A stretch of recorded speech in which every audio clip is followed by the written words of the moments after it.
Hello everyone guys, आज हम लोग बात करेंगे एक्टिवेशन एनर्जी का। ठीक, ये जो टॉपिक है वो ऑर्गेनिक में मेजॉरिटी में जो है वो यूज़ होता है। बट इसके परिप्रेक्ष्य में जैसे हम लोग क्वांटम केमिस्ट्री या अदर और भी कोई केमिस्ट्री पढ़ते हैं जैसे केमिकल काइनेटिक्स वगैरह, तो उसमें भी इसका यूज़ किया जाता है। बाकी जो रिएक्शंस वगैरह होती हैं वो इसी से डिसाइड होती हैं, एक्टिवेशन एनर्जी से, कि उसमें रिएक्शंस होगा या नहीं। ठीक है, क्योंकि इसमें एक एनर्जी बैरियर होता है, रिएक्टेंट, इसके बाद energy barrier and then product.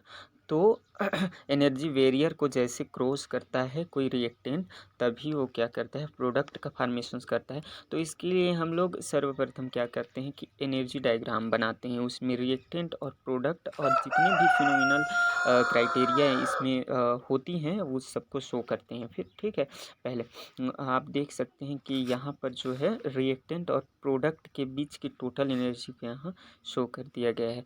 और ये वाली जो है वो रिएक्टेंट की एनर्जी एंड ये प्रोडक्ट की एनर्जी, और ऊपर वाला जो है वो एक्टिवेशन एनर्जी है। ठीक, रिएक्टेंट इसको हम लोग लिख लेते हैं पहले ताकि क्लियर होता जाएगा। अब हम लोग जानते हैं कि ई ए जो है वो एक्टिवेशन एनर्जी है किसी भी रिएक्शंस की। ठीक, एक्टिवेशन एनर्जी होने के कारण जब तक किसी एटम्स मॉलिक्यूल्स को इतनी एनर्जी प्रोवाइड नहीं किया जाएगा तब तक वो प्रोडक्ट की एनर्जी में चेंज नहीं होगा। तो हम लोग इसको लिख लेते हैं कि ये क्या क्या है, ताकि आप लोगों को ज़्यादा से ज़्यादा क्लियर होते जाएगा। तो रिएक्टेंट एनर्जी एंड ईपी जो है वो प्रोडक्ट की एनर्जी है, या हम लोग लिख सकते हैं एनर्जी ऑफ प्रोडक्ट, राइट। अब हम लोग बात करते हैं कि इसकी जो किसके किसके बीच में ये एनर्जी डायग्राम बनाया गया है। तो हम लोग जानते हैं कि अप साइड में जो होता है वो एनर्जी होता है, और इधर जो होता है वो रेट होता है। ठीक है, यहाँ की भी एक टोटल एनर्जी है जिसको हम लोग कहते हैं थ्रेशोल्ड एनर्जी। ठीक, एक प्रकार का एनर्जी हम लोग आगे इसको क्लियर करेंगे कि थ्रेशोल्ड एनर्जी किसको कह रहे हैं हम लोग। ठीक ना, अब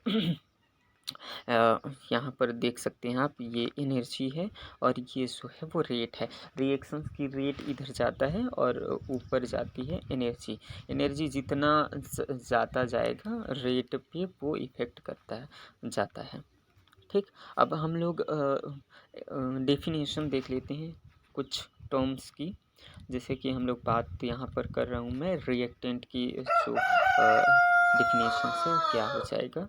तो उसके लिए हम लोग लिख सकते हैं कि minimum amount of energy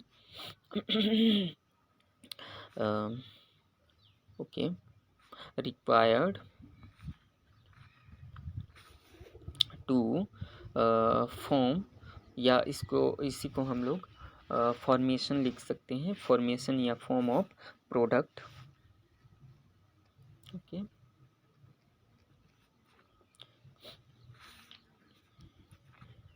is called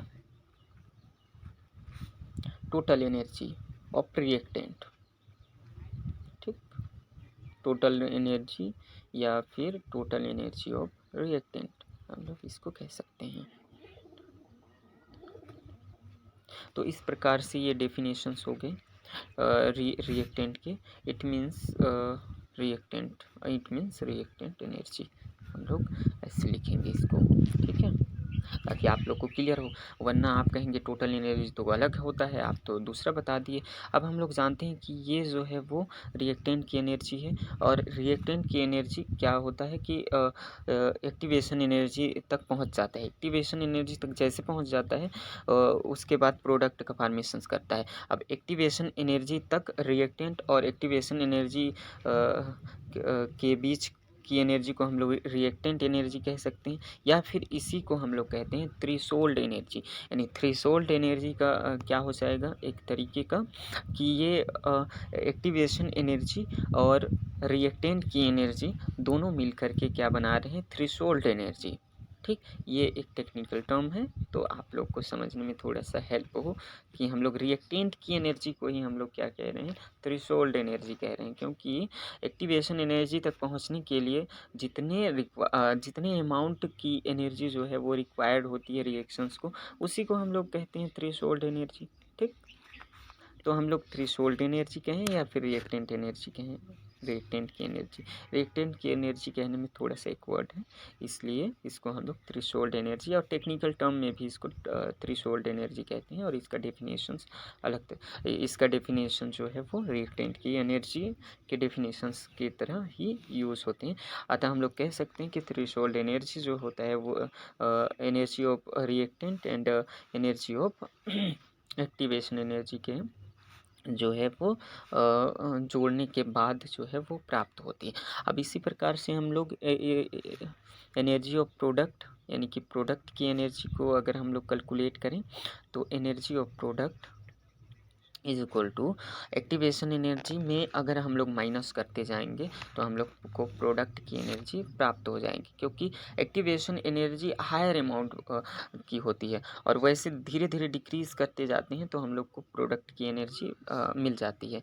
यानी यहाँ पर कितने प्रकार की एनर्जी हमको प्राप्त हुए हैं, एक्टिवेशन एनर्जी, रिएक्टेंट की एनर्जी और प्रोडक्ट की एनर्जी, यानी 3 प्रकार की एनर्जी प्राप्त हुए हैं। अब रिएक्टेंट की एनर्जी और एक्टिवेशन एनर्जी जो है वो दोनों मिलते हैं और इसका जो एनर्जी होता है वो हाई होता है, यानी कि इसकी एनर्जी यदि ज़्यादा है, रिएक्टेंट की एनर्जी प्लस एक्टिवेशन एनर्जी जो है इसका एनर्जी ज़्यादा है प्रोडक्ट की एनर्जी से, समझ रहे हैं, इसका एनर्जी जो है वो प्रोडक्ट की एनर्जी से ज़्यादा है, तो ये क्या होगा, एक प्रकार का एंडोथर्मिक या एंडोथर्मिक रिएक्शंस होंगे। और इसका आरडीएस भी एक ही होगा, आरडीएस ही होगा। ठीक, आरडीएस यानी कि जो स्लो स्टेप रिएक्शंस होते हैं उसी को हम लोग आरडीएस कहते हैं। क्योंकि यहाँ पर एक ही जो है वो रिएक्टेंट एंड प्रोडक्ट की एनर्जी है, तो इसका आरडीएस सेम ही हो जाएगा। डिफरेंट टाइप्स के जो एनर्जी कर्व होते हैं उसमें अगर डिफ्रेंशिएट करना होता है तो उसमें हम लोग देखते हैं अलग अलग प्रकार की एक्टिवेशन एनर्जी, लेकिन यहाँ पर जो है एक ही है, तो इसका रेट आरडीएस पॉइंट जो है वो एक ही होगा। हम लोग जानते हैं कि रेट ऑफ रिएक्शन जो है वो एनर्जी के इनडायरेक्टली प्रोपोर्शनल होती है, तो हम कह सकते हैं कि वेन प्रोडक्ट की एनर्जी जो है वो ज़्यादा हो, यानी कि कर्व में वो नीचे हो, ग्राउंड स्टेट की तरफ हो, प्रोडक्ट की एनर्जी जो है वो कम होना चाहिए। ठीक, प्रोडक्ट की एनर्जी कम होगा तो जो रिएक्शंस है वो स्टेबल रहेगा। स्टेबिलिटी प्राप्त करने के लिए कोई भी रिएक्शंस की जो प्रोडक्ट की एनर्जी है वो कम होती है। ठीक, यानी कि कह सकते हैं रेट ऑफ रिएक्शंस में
एक्सोथर्मिक है। ठीक है, अब यहाँ पर reactant energy and activation energy, इन दोनों के बीच की जो या देखो, रिएक्टेंट की एनर्जी और एक्टिवेशन एनर्जी जो है वो इंक्रीज़ करती है किसी भी ग्राफ में।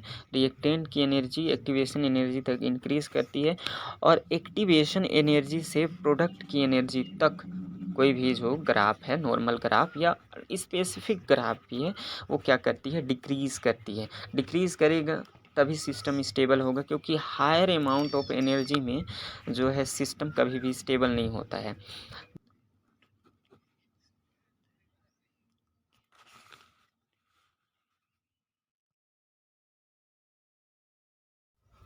Thank you so much guys, support my channel.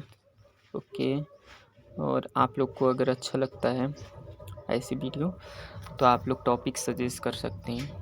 ठीक, टॉपिक आप लोग सजेस्ट कर सकते हैं जिसमें भी आप लोगों को डाउट हो। ठीक, छोटा छोटा टॉपिक आप सजेस्ट कर सकते हैं या बड़ा भी टॉपिक आप सजेस्ट कर सकते हैं।